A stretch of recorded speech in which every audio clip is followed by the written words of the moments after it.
उपस्थित अतिथि हरिराम गौड़ जी, प्रोफेसर नीरज कुमार जी, रामनगर गौड़ जी, उपस्थित विजेंद्र राम जी, राजू मंडल जी, प्रोफेसर शिवनारायण मंडल जी, देवी जी,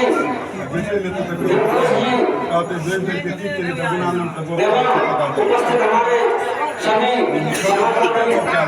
सम्मानित साथियों, साथी यहाँ उपस्थित इलेक्ट्रॉनिक मीडिया के हमारे साथी साथियों, हमारे उनके वक्ताओं के द्वारा विस्तार से आपने सुनने का काम किया कि किस तरह बाबा साहेब अपने जीवन में संघर्ष करने का काम किया था और वैसा संघर्ष जिसका जोड़ा नहीं लग सके। कहा जा रहा है कि डॉक्टर भीमराव अम्बेडकर साहब यदि पैदा नहीं होते तो शायद हमारा देश जो है वो आजाद नहीं होते, क्योंकि उनका जो अपने जीवन का कारनामा है वो हमारे इस देश में आजादी से लेकर सबका मर्द समाज बनाने की दिशा में जो इनका कार्यकाल था वो किसी दूसरे में नहीं था, क्योंकि बहुत सारे तथ्यों को सिखाया गया।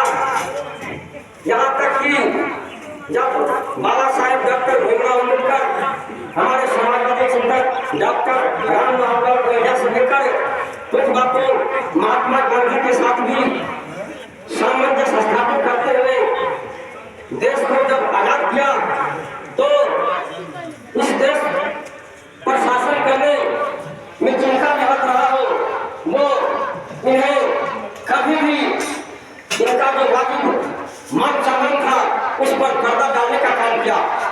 उदाहरण है कि अपने गांव से अपने संघर्ष से ये विश्व रत्न हो चुके थे, लेकिन एक भारत रत्न के लिए आजाद होने के बाद भी लगभग 40 वर्ष लग गए थे और 1990 में जब हम लोगों का सरकार हुआ, बीपी सिंह का सरकार हुआ, तब इन्हें जाकर भारत रत्न दिया गया। लेकिन भारत रत्न के लिए कोई बड़ी बात नहीं है, ये विश्व में छा चुके हैं और इन्होंने जो हमें 3 मंत्र दिया है कि शिक्षित बनो, संगठित रहो और उसके बाद शिक्षित और संगठित होकर संघर्ष करो। इस धारा को हम सबों को अपनाने की जरूरत है। साथियों, आज भी हम डॉक्टर भीमराव साहब को नहीं जान पा रहे हैं, क्योंकि आज भी हम शिक्षित नहीं है, आज भी हमें संगठन नहीं है, हम संगठित नहीं है। इसलिए हम जो संघर्ष करते हैं तो उसका परिणाम हम तक नहीं आ पाता है। इसीलिए बाबा साहब का जो मंत्र है इसको निश्चित रूप से अपनाने की जरूरत है। हमारे जो मुख्य अतिथि महोदय है इनके 22 प्रतिज्ञा के साथ साथ बहुत सारे बातों को विस्तार से बताएंगे। मैं कम शब्द में ही कहना चाहूँगा कि इनके भी जो महाकवि रामधारी सिंह दिनकर ने कविता लिखा था वो डॉक्टर भीमराव साहब को ही सटीक बचता है। उन्होंने कहा था कि युद्ध नहीं जिनके जीवन में वो भी बहुत अभागे होंगे, युद्ध नहीं जिनके जीवन में वो भी बहुत अभागे होंगे, या तो प्रण को तोड़े होंगे या फिर रण से भागे होंगे।